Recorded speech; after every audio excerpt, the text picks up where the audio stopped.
अगर आपको दोस्तों किसी की सलाह लेनी है, गौतम बुद्ध बताते हैं आपको अपने जीवन में किसकी सलाह लेनी चाहिए। चलिए हम आपको बताते हैं।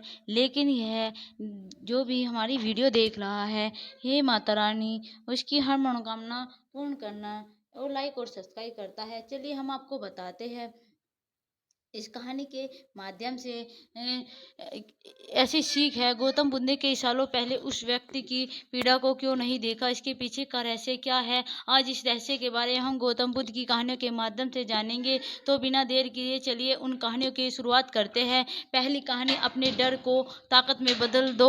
भीड़ भाड़ में अलग होकर जब भी कोई इंसान अपने साथ अकेले में समय में बिताता है, तभी उसके दिमाग में नाना प्रकार की चिंताएं जन्म लेने लगती है। मनुष्य की प्रवृत्ति ही ऐसी है कि वह ज्यादातर समय नकारात्मक ही सोचता है। अपने लक्ष्य को कैसे प्राप्त किया जाए वह सोचने की जगह है।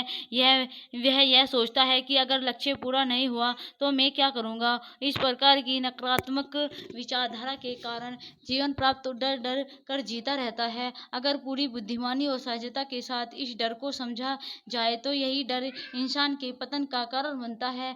ऐसा मनुष्य जो खुद पर संघर्ष करता है, खुद पर संदेह करता है, भला वह कैसे सफल हो सकता है। लेकिन बुद्धिमानी से अगर इस डर का उपयोग किया जाए तो यही डर उसकी सबसे बड़ी ताकत बन सकता है। काश केवल एक बार उसने खुद पर विश्वास किया होता तो उसे मालूम होता कि इसके डर में ही उसकी ताकत का रहस्य छिपा हुआ है। यह कहकर सन्यासी चुप हो गया और चुपचाप अपने कदमों पर ध्यान देने लगा और जंगली घास पे आगे बढ़ने लगा। संध्या का समय था। सन्यासी एक लकड़हारा जंगल में सहा होकर गांव की तरफ निकल रहे थे। सन्यासी के यह शब्द लकड़हारों को कुछ समझ में नहीं आए और वह सोच रहा था कि डर में ताकत कैसे हो सकती है। डर तो आदमी को कमजोर बनाता है। अपने मन की उत्सा को जब वह काबू नहीं कर सकता तो उसने सन्यासी से पूछा कि महात्मा, आप यह क्या कह रहे हैं कि डर में ताकत होती है। डर तो आदमी को कमजोर बनाता है, उसे तो अपना डर दूर करना चाहिए। लकड़हारा अपनी बात पूरी कर पाता उससे पहले ही उसे एक शेर की दहाड़ सुनाई दी।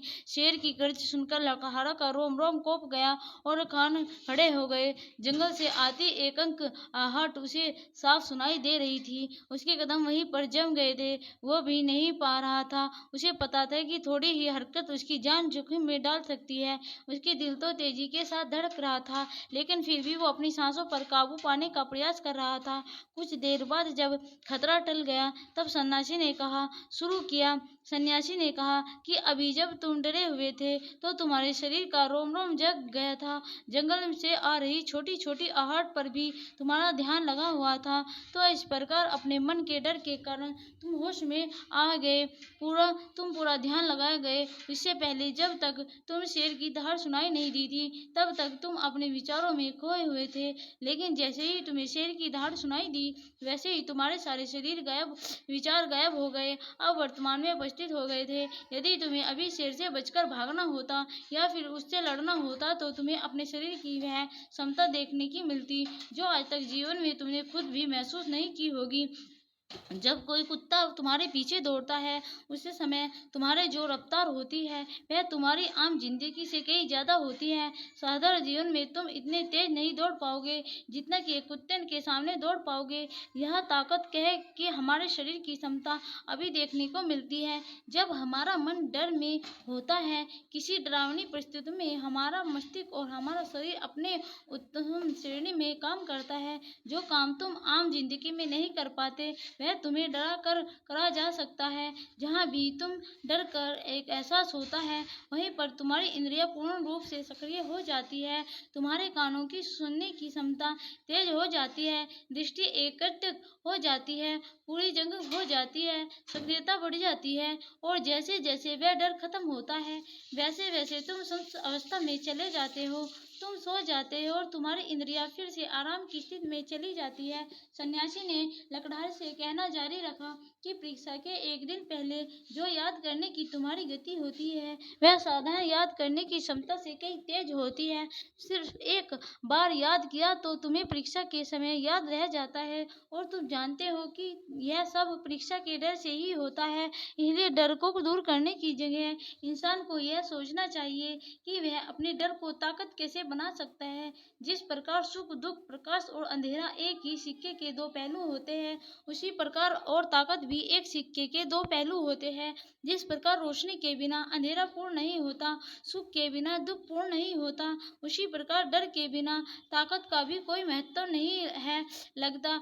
हर सन्यासी के ज्ञान से बहुत प्रभावित हुआ, उसके चरणों में नतमस्तक हो गया और उसने पूछा कि महात्मा, अंधेरे तो दिया जलाकर रोशनी से भरा जा सकता है, लेकिन अपनी डर को ताकत में कैसे बदले, इसके उपाय बताइए। इस पर सन्यासी ने कहा कि डर दो प्रकार के होते हैं, सबसे पहले मानसिक डर और दूसरा शारीरिक डर। सन्यासी ने लकड़हारे को समझाते हुए कहना शुरू किया कि मान लो तुम्हें जंगल में होकर गुजरना है और अचानक तुम पाते हो कि तुम्हारे मन में शेर का ख्याल आ गया। अभी तक प्रत्यक्ष रूप से शेर तुम्हारे सामने नहीं आया, ना उसकी दहाड़ सुनाई दी, मतलब तुम दूर दूर तक कोई संदेश नहीं है कि जंगल में शेर मौजूद है, लेकिन शेर का ख्याल आने से तुम्हारे मन में एक डर पनप गया। अब तुम्हारे उठने वाला एक एक कदम उसी डर से अभिभूत होगा। हर समय तुम्हारे मन में यही ख्याल चलेगा कि कहीं शेर ना आ जाए। यह वर्तमान में तुम्हारे सामने नहीं है, वह तुम्हारी बहुत विश्व की कल्पना है। इस प्रकार जो मनुष्य अतीत और भविष्य की चिंता में डूबा रहता है,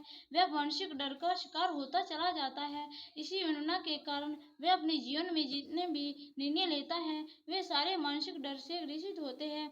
इसलिए ज्यादातर मनुष्य पूर्ण रूप से अपने निर्णय पर भरोसा नहीं कर पाते और यही निर्णय या फिर फैसले जो आधे मन से लिए जाते हैं, मनुष्य के वो पूरा करने के होने वाले देते। लेकिन यह भी सत्य है कि मानसिक डर के कारण ही इंसान अपना तैयारी पूरी करता है। अगर तुम शेर सुरक्षा के लिए कोई कदम नहीं उठाओगे, लेकिन अगर तुम्हें शेर का ख्याल आ गया तो तुम उससे सुरक्षा के लिए कोई ना कोई तरीका जरूर अपनाओगे।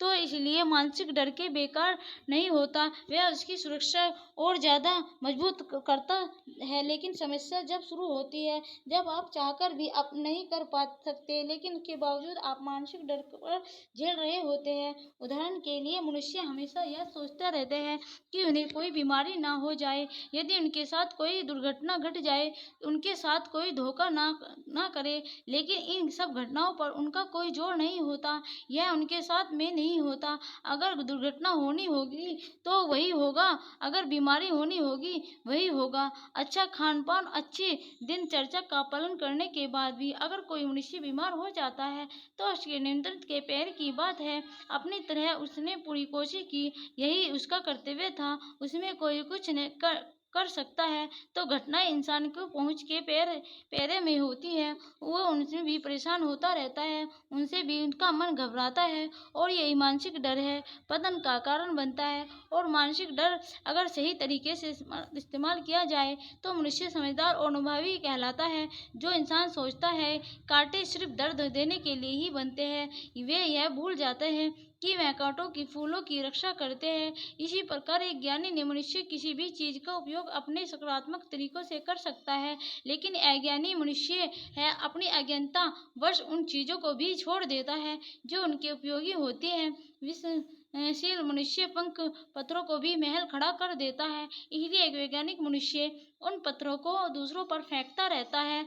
और अगर किसी मनुष्य को अपने मानसिक डर को ताकत में बदलना है तो उसके पीछे नियम है, कुछ उपाय हैं। उनमें से पहला उपाय अपने विचारों को नियंत्रित। हमें अपने जीवन में अपने विचारों का निरीक्षण करके तो हमें पाएंगे कि ज्यादातर विचार हमारे काल्पनिक होते हैं और इसलिए जो डर उन लोगों विचारों के कारण पनपता है वह भी काल्पनिक होता है। ज्यादा सोचने वाले लोगों को जब सोचने के लिए कुछ नहीं मिलता तो वह तर्क बातों के बारे में सोचने लगते हैं और यही वह बेकार के विचार उसे तो परेशान ही करते हैं, साथ ही उसके परिजनों को, उसके सगे संबंधी को भी परेशान करते हैं।